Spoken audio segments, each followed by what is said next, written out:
Bonjour et bienvenue à un nouveau rendez-vous. Hi everyone, and welcome to this conversation session, in fact, the fourth edition of the Atlas workshops. This is a conversation with Nabil Ayouch, to whom cinema brings sense and who makes a lot of sense to cinema.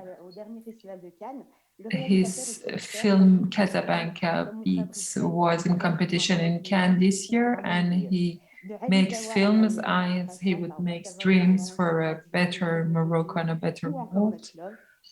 Much Loved or The Forces of God were his last films, and he always touches the very sensitive points of Moroccan society. His question is how to create fictional characters starting from real people. His actors are the living material of the films. So that's very much like Doyon has described it, his way of making films. You can ask him questions via the chat and he'll answer them at the end. Nabil, so you've been through an incredible marathon after this last film. Now I'm done with it. My first question might be obvious, but I wonder why you have this need, this urge to work with non-professional actors. I think it comes from the encounter. It's quite paradoxical because I started with theater in Paris after I grew up in Sarcelles, Paris, in which I was working on acting with people who wanted to become professional. And right after that, I shot my first short film, and I felt quite quickly that I needed to connect to real people and to try and know people better. And finally, the project was made with these people, and it's after, according to the reality that you create the characters, or you start from the characters. It's both ways. In Alizawa, I had the script from the very beginning, but then at the stage of writing, I know that there is still some margin to adjust to the real characters. It takes 2 years of wandering in Morocco with these educators to encounter these kids on the streets. And in parallel, I forge the script from being aware that their truth mattered more than fiction. And for Forces of God, which was an adaptation of a novel, does it also start from an encounter, or is it more, it comes from more from your imagination? I think there's this interest or love that I have for anthropology or human sciences that awakes in me, and my specific gaze on Moroccan society since I came in 99, 20 years ago. My way of seeing the country, the society, the people, probably very different from somebody who was born here and is raised here. I have this luxury of distance. At some time it was difficult because I didn't speak the language, and I wondered how I can connect to this part of my identity, but I finally learned how to adapt it through the camera. So language was not an obstacle anymore. And for each project, like the Horses of God, I had this need of going and meeting the locations, meeting the characters in City Boumediene. At the time, I really had to go with these places that I could find,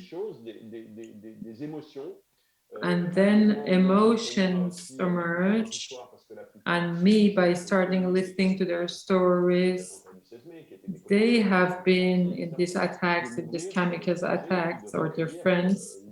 So I just start and collect their emotions on the narrative. When I see that something works, I go further with the characters. And in your creative process, you say that you need time, you have to go on the spot. So it's a long process. At what time do you start writing? Is it all the way through, or is it at some specific point? How does writing come in this process? First, it starts from a desire of making a film, of telling this story rather than another one. That's how it starts for each film. I have to feel something that has to come out of me. That's the idea that I want, the story that I want to tell. Then there is the freedom that I leave myself. And that takes time, a lot of time, to let these characters live. And then they tell me, through what they express, how the story could be. And this time is necessarily long, and I like to take it. It is quite visible in the film, but I must let myself absorb these places, these streets, these gazes, because all this has to grow in me between the reality that I observe and then its translation on the screen. We're talking about emotions. How do you write this emotion when it really comes very spontaneously and in an impracticable way, unpredictable way? How do you write it? I don't write it. I try to have a writing that would be as dry as possible, just about actions, because this is the work that I do beforehand, and of course on the set too.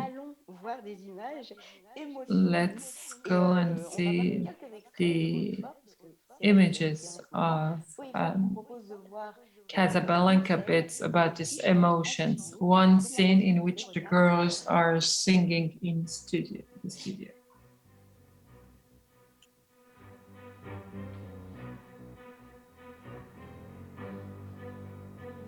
من زمان والطومن باقي فينا كيساين فاهم سيس في المغرب محسوبين ما بين الملايين ما بقى ما يتقال اليوم العيب عين باين كلشي داري باللي طاري كلشي في راسو اش كاين طيره تلقى مور خوامي والهضره في الخاوي شحال من هامي ولا انمي في طريق تناوي شحال من واحد داوي داير في عزان قاوي نهار كتعرك والزنقه شي بان كلامو كاع ما ساوي هذا الراب ماشي حكايه الف ليله وليله هذه نوك لا ماشي بارب ولا ساندريلا زير بحال والو نتغير ونطوغ فيك ما تمشيش غلط لا صدق واحد وخلينا كول كسد مزيان عمرني من خلي الباب محلول هذه القباحه ديال البنات بوزيتيف سكول ما جيناش من سبوت ديال صحاب ستيل ولا كوانات بنات الليل جابنا طريق طويل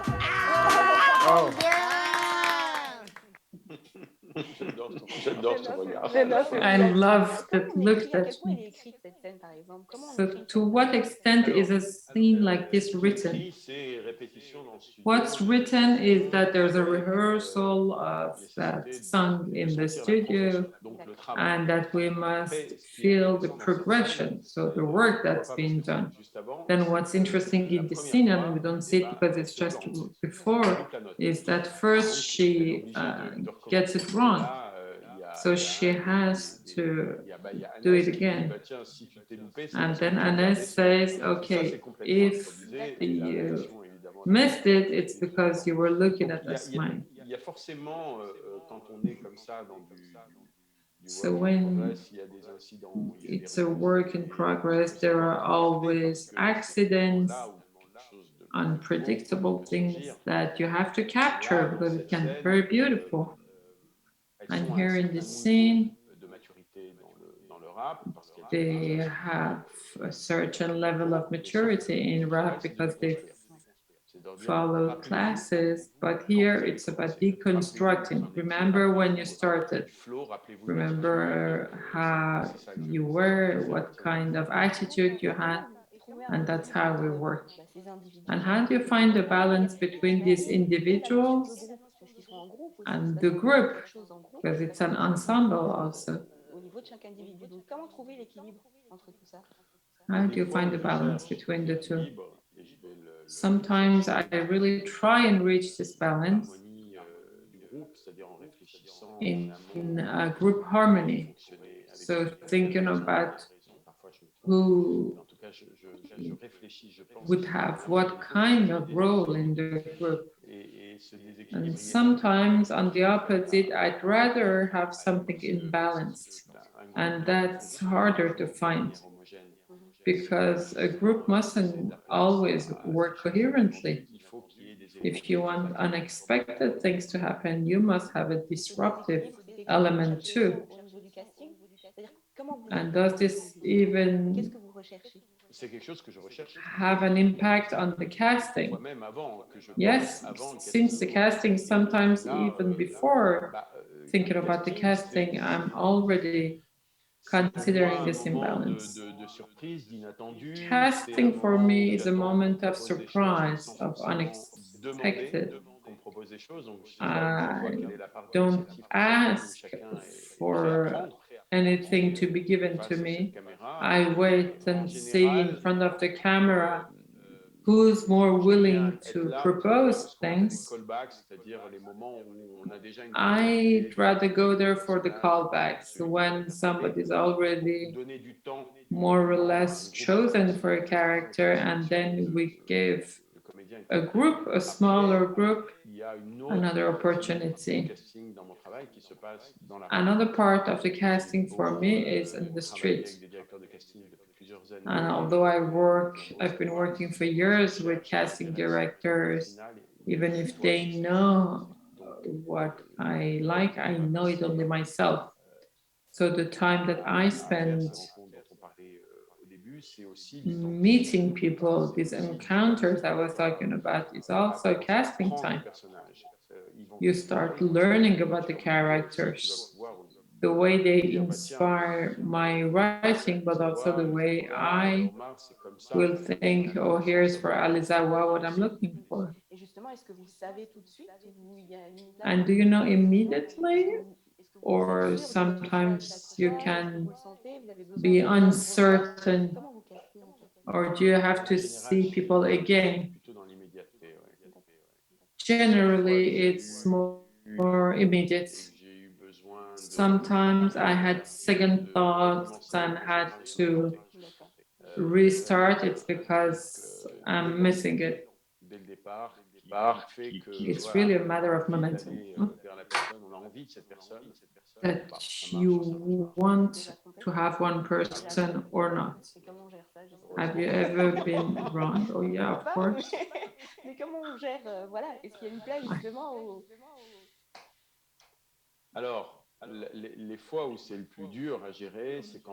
How do you deal with your mistakes? It's really hard to deal with mistakes when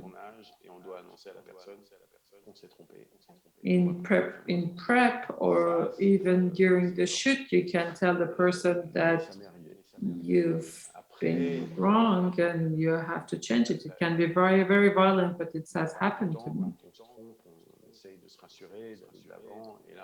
But generally, when you see that you've made a mistake, you try to adapt more the character to the person. It's like in a couple, there's the first gaze and there is a desire, and then when you move on with the person, you realize that they're not as they are, but as you thought they were, but then it's a mutual giving.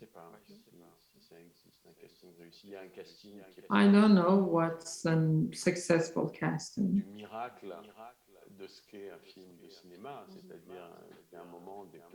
There is a miracle of cinema. At some point, planets are aligned. There are so many of them that it becomes a miracle. And when the actors find their place in this architecture, then you think, okay, then I must have made the right decisions. What was the challenge of the casting for this film? Because the positive school exists. How did you manage the casting here? Was it obvious or did you make mistakes? For Casablanca Beats, it was first the intuition that something was going on in this cultural center, that in this class of positive school, there's something going on, some vibration, people who have known each other for many years, a collective energy that deserves to be captured. Then you get in the middle and you have to find your own place. That's not easy. You have to know them individually and then make choices, because there are more of them in reality.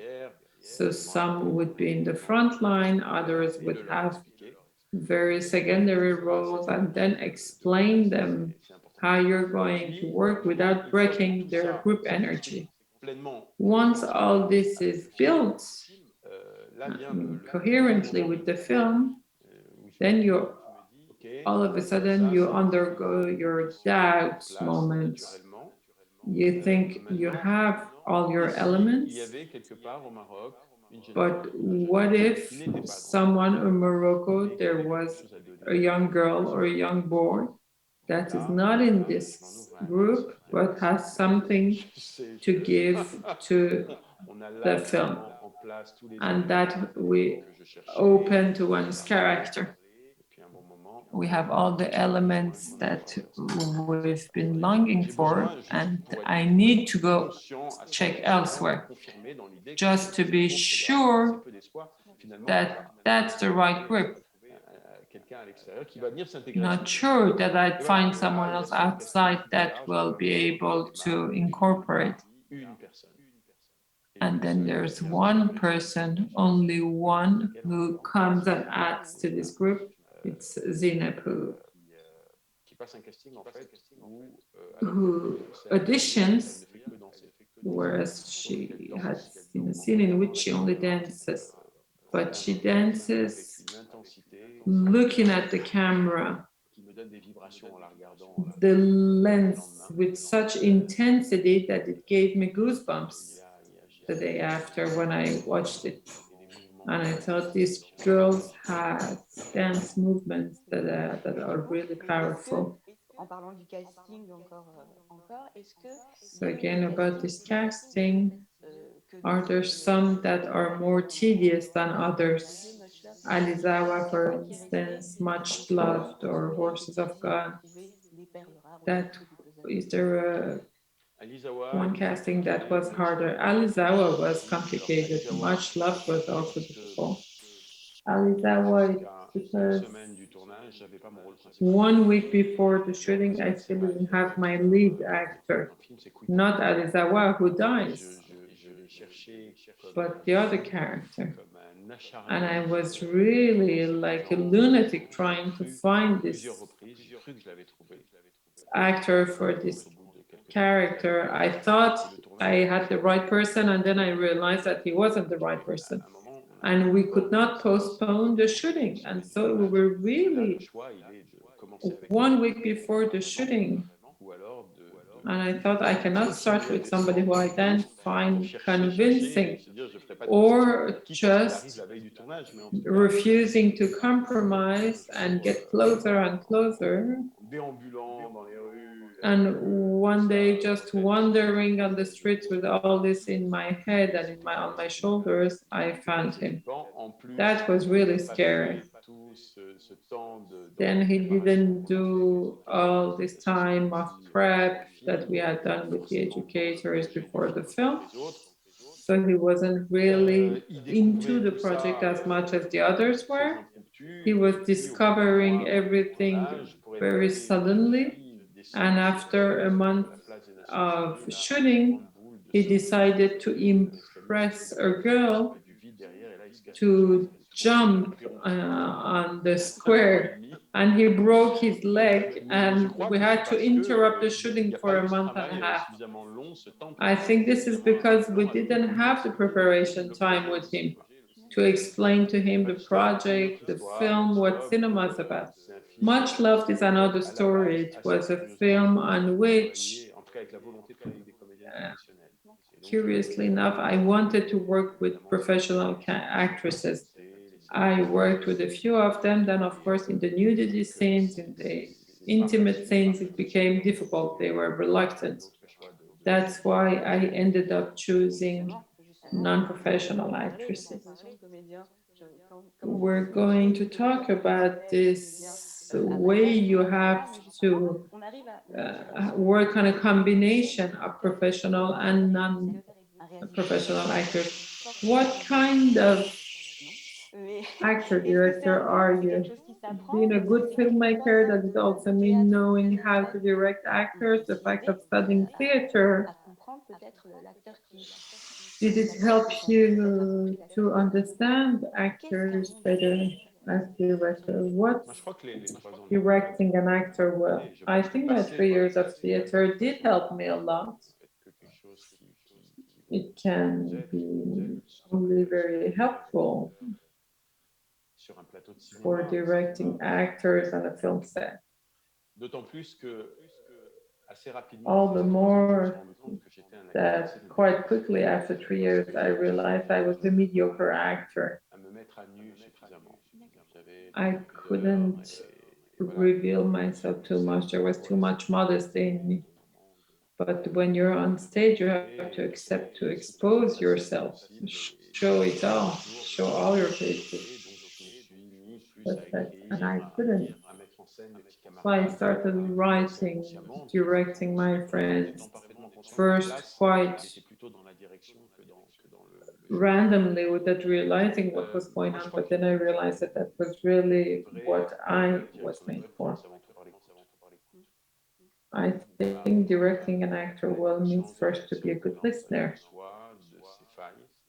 being completely conscious of the person you have in front of you, their strengths, their flaws, and the reaches that allow you to enter the character. That's the most nourishing period for me, because I really build my relationship with the actors on set.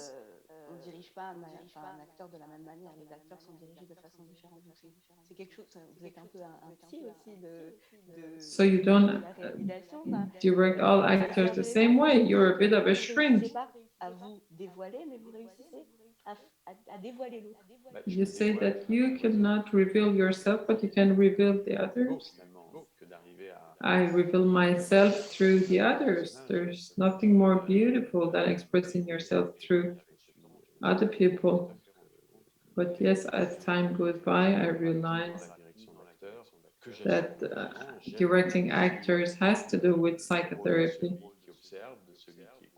I like having this role of observing, listening, complexity of a situation. I realize that it allows us to go much further. much further even than what I could imagine with people, because there is this trust relationship. I used to do a lot of training with my actors, or how to let it go, how to abandon themselves, and how together we can find this relationship of trust. But then, according to the person you have to be more specific. For instance, for Much Loved, it was about the voice. Many girls had much too high, that sounded like lies. When you cannot put your right on the right tone, you are not credible. You had to rehearse a scene, improvise, and we still could see that it didn't come from the guts. They acted well, but their voice would take me elsewhere, a place where it wasn't credible, believable. So all the preparation was working about the voice, yoga exercises for the voice. You sound like you take your time, whereas on a shooting very often you don't have time. We feel that you take time for each actor, almost like a theater director.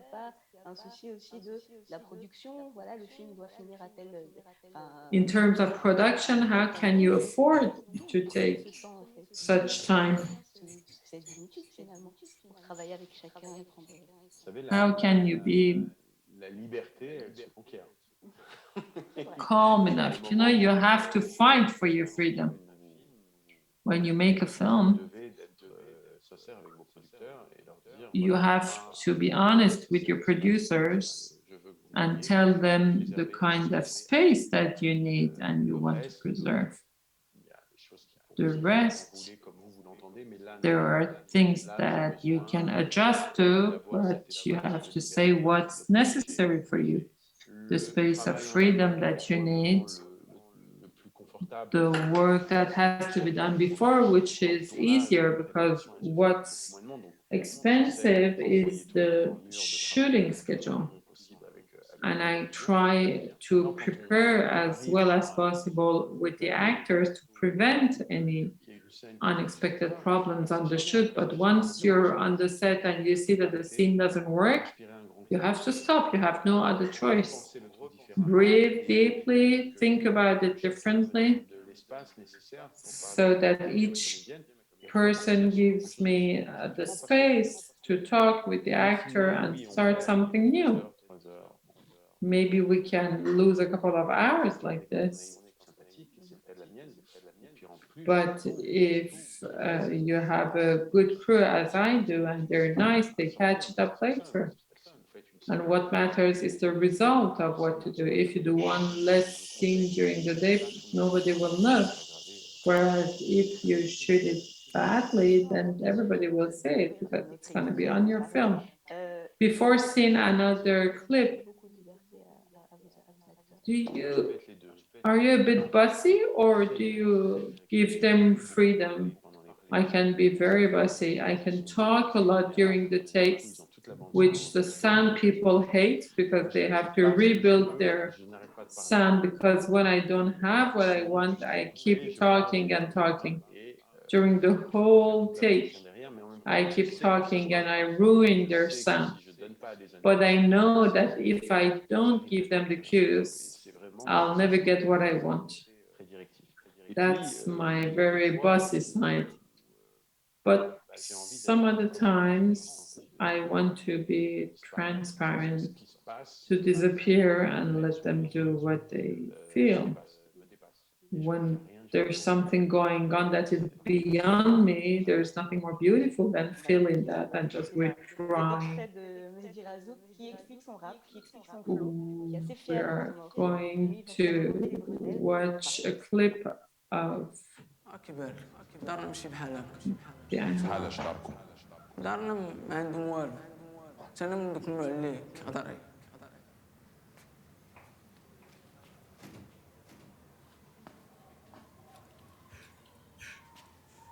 تمام دوك النوع اللي كيبات بالعجل بالليل با ما خدامش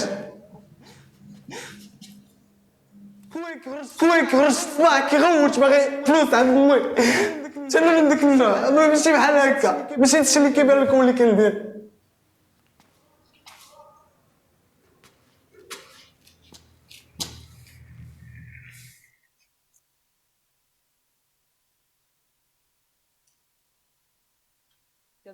comme ça aussi fort d'un acteur amateur. How can you have such a strong scene from an amateur actor? I'll give away my secrets. I had two issues to deal with for these scenes in the class where I wanted improvisation and this truth that we see here. It's what happens is real here.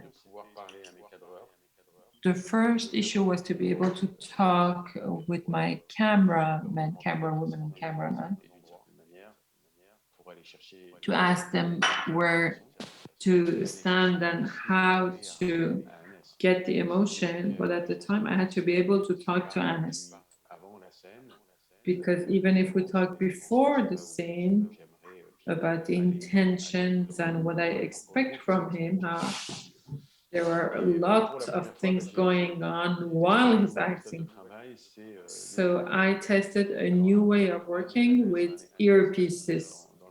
Anis has an earpiece in his ear, and also the camera people.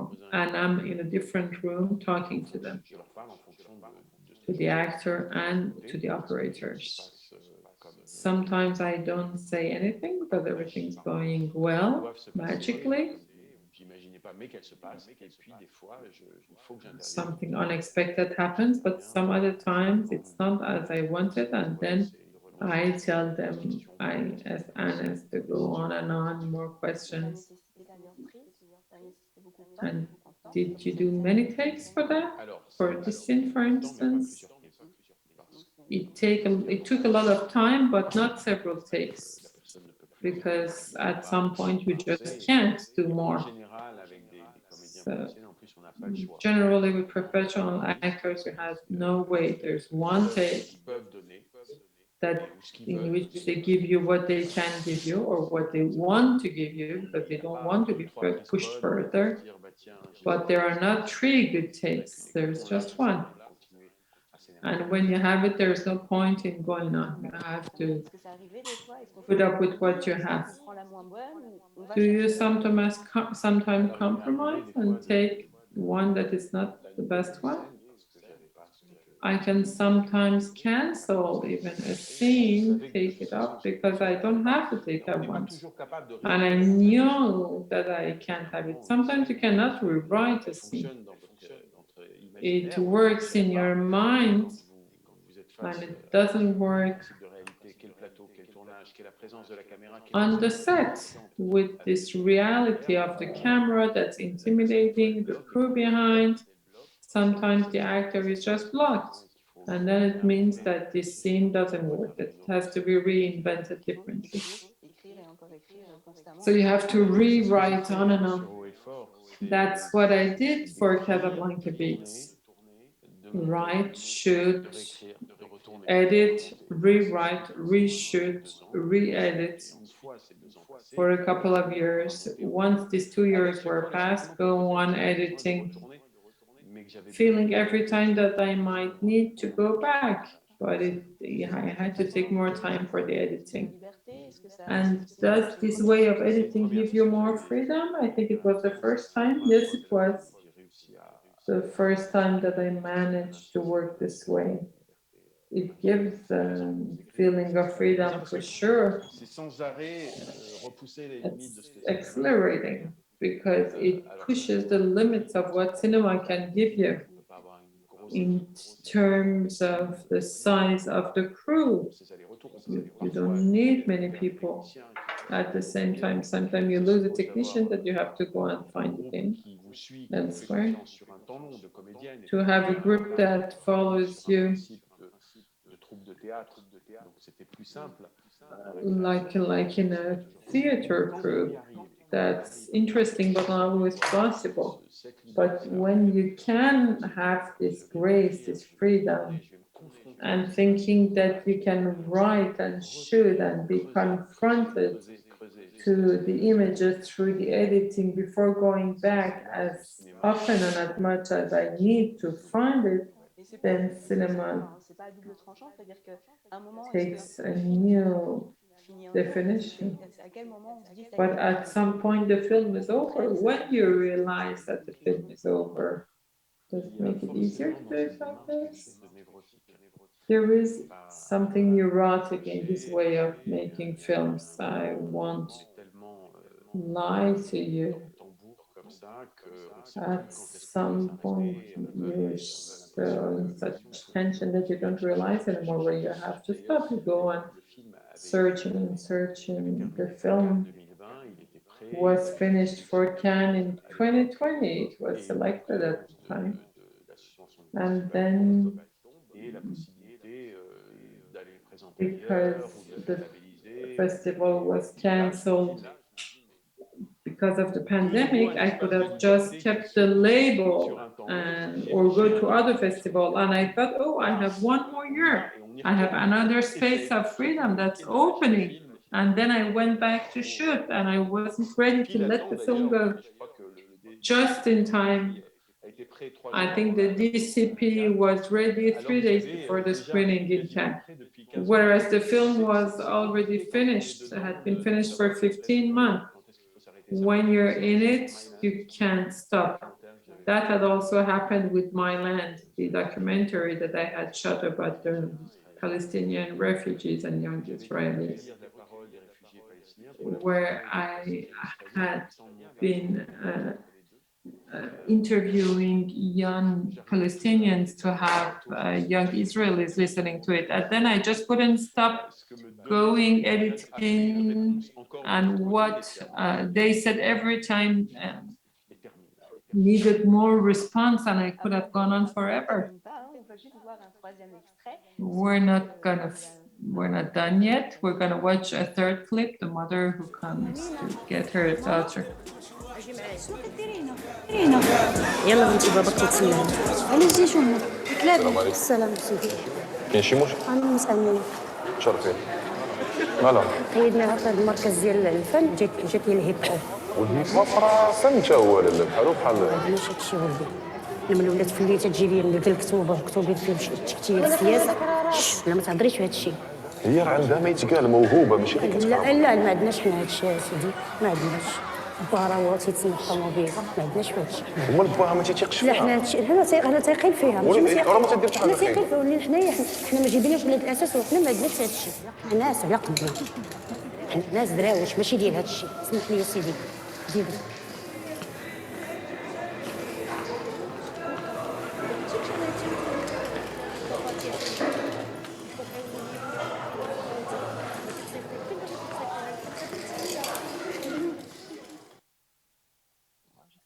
Justement, pour parler de cette scène, donc c'est un personnage. So in this scene, the character is an outsider of the group. She comes from elsewhere. Is she a professional actress? Is she the real mother of the character?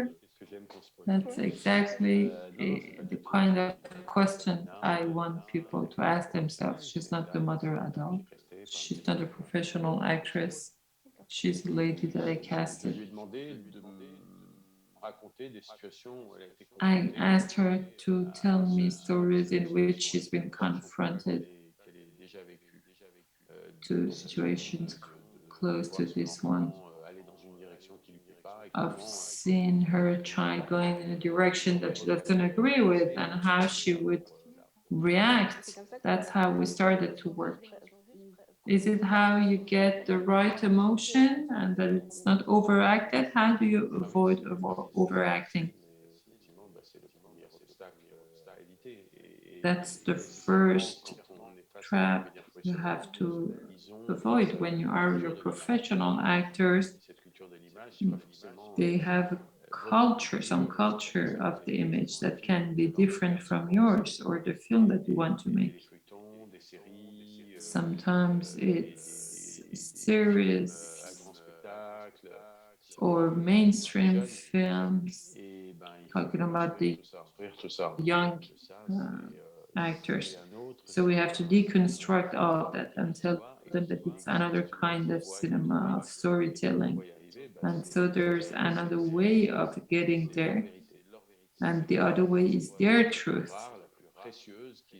That's what's the most precious thing that they have inside themselves. And that's the reason why I chose them.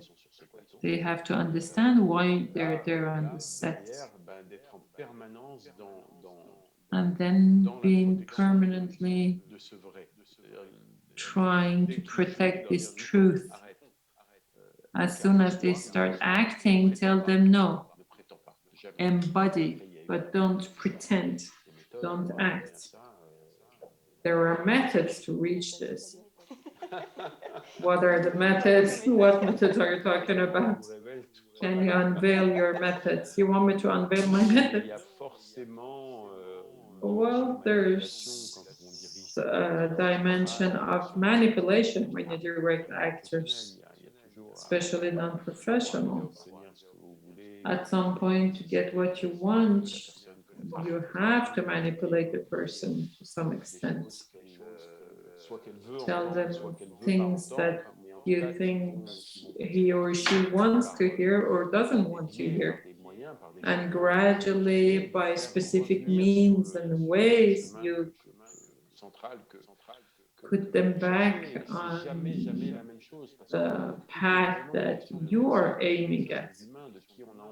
But it all depends on a matter of person who you have in front of you. You have to find the cracks that will let you in. You have to love the person and love listening to the other. Nothing replaces the time that you give to the person. If you haven't spent time, you haven't sit down with the kids where they sit and you have to play with the football with them, you don't eat with them, you don't sleep at night with them, then there's always something that you cannot have. Then they would lie to you because they know how to lie to you because they know what you're after. And that's, I don't want this overacting thing. And they said, then you have to take time from me. About this manipulation, each person being different, each actor being different, how can you manipulate emotion? How can an emotion become universal that would touch people? You cannot manipulate emotion. You can manipulate the channels by which emotion is conveyed, but then emotion is either true or not. When you see maybe in the class, his manipulation is the interaction with Anas and how through Anas I push him, and that's also Anas' talent to be able to push him. But then what bursts out of him, either it's true or it's not. Still about the emotion, let's watch the last clip of the film. حد ما لقاهاش كيف بغا اسماعيل ما لقاهاش كيف بغا مريم ما لقاتهاش كيف بغاتها نهيلة ما لقاتهاش كيف بغاتها انتيا ما لقيتيهاش كيف بغيتيها انا ما لقيتهاش كيف بغيتها داكشي علاش واقيلا جيت هنا كانت عندي حياة في واحد البلاصة تا انا ما كانتش عاجباني سمحت فيها خرجت منها ما جيتش من والو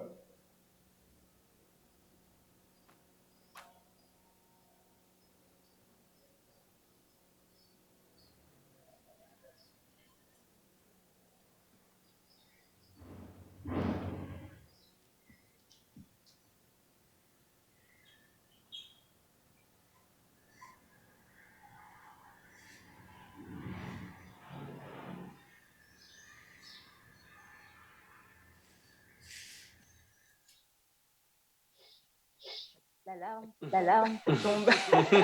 Comment vous avez réussi à faire How could you get this tear to be shed? Was it necessary? Did it come naturally? It's like a scene in Much Loved where rises that lasts for 1 hour, one take that lasts for 1 hour 55 minutes.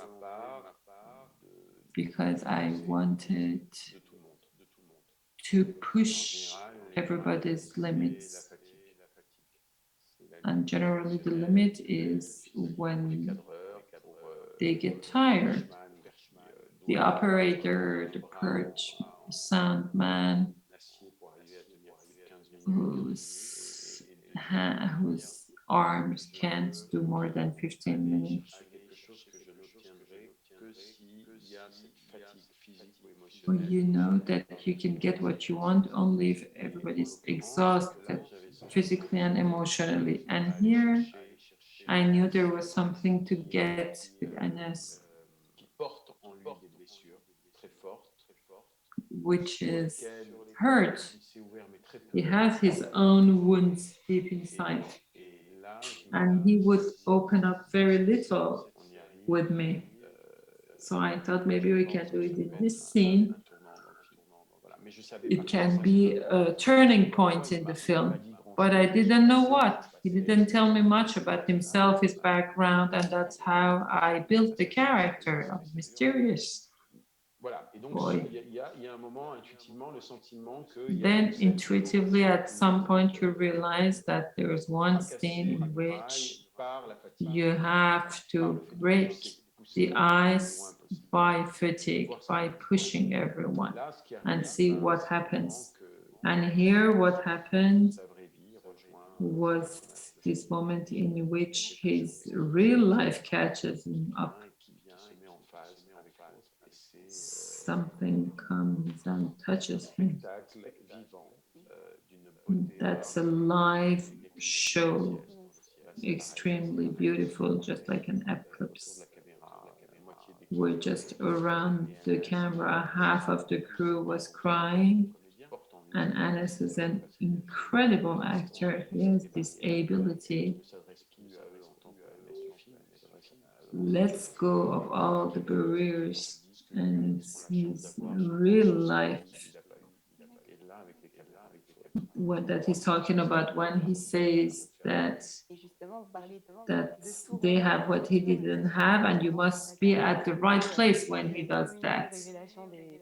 So he was nominated as a promising actor or newcomer at the César.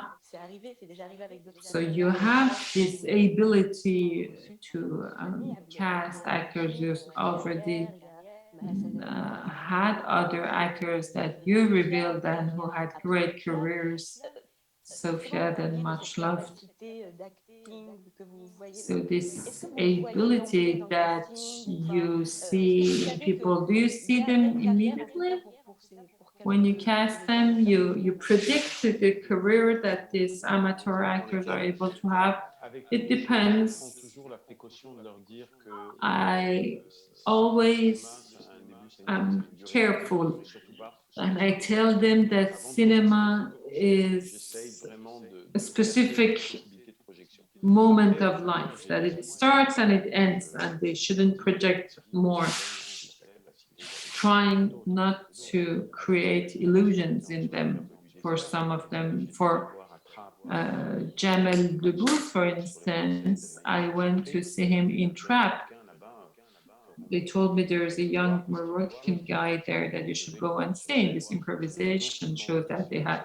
And when I saw him on stage, I realized that not only he was the character of my short film, The Blue Rocks of the Desert, but he's extraordinary. He got it all about this preciseness, creativity, that I didn't know if he would have this career in Morocco or in France because of the language issue, but I knew that he was great. And as for Much Love, some of the girls of Much Love, Abdullah Rachid is a good example, or Anas also, yes. I also feel that there's something. And about professional actors, you started with Mektoub, in that you shot with professional actors. When you've already worked with amateur actors, what kind of relationship do you have with the professionals afterwards? How do you conceive them? How do you direct them? What's your relationship with the professional actors? I like working with professional actors as much as non-professional, I would say. I like this feeling of being a first-timer, something that happens only once and will not happen again. But I also like deconstructing with professional actors who have their own baggage, who have their preconception of the character, by pushing them and taking them, make them as fragile as possible. It's a bit complicated when you have this combination of professional and non-professional, and it has to sound right. It was the case with Much Love, where I had one professional actress who had to melt with all these young non-professionals. So then the professional actors must really trust me. That's a great risk for them to get in the middle, on the set in the middle of non-professional actors. So this is really something that is a matter of trust. We're going to do something unusual. You're not used to doing this, but we'll manage it. The only way for us is to manage it differently. And so how has your actor directing evolved since Mektoub? Are you still learning? Of course, I go on learning by meeting people, by watching films, plays, theater plays, by reading. I try and find keys to wherever they are, and it will never be over, because as soon as I get on the set for a new film, I feel that I'm like at the very beginning. In Casablanca Beats, I felt that it was like a first feature film. I was completely overexcited by working with all of them. I felt I was a kid with them in this center in Sarcelles where I was. So this energy comes back on each film. I always feel like a virgin and like some material that has to be handled, transformed. You are like a sculpture, like a have to keep learning and learning. What you took for granted, what you thought was known, you have to learn it again, because someone else is going to come and destroy all your certainties, and then you have to step towards them. Thank you very much, Nabil Ayouch, for your time, for this beautiful conversation, and for Casablanca Beats. I wish the best to this film and to all the others.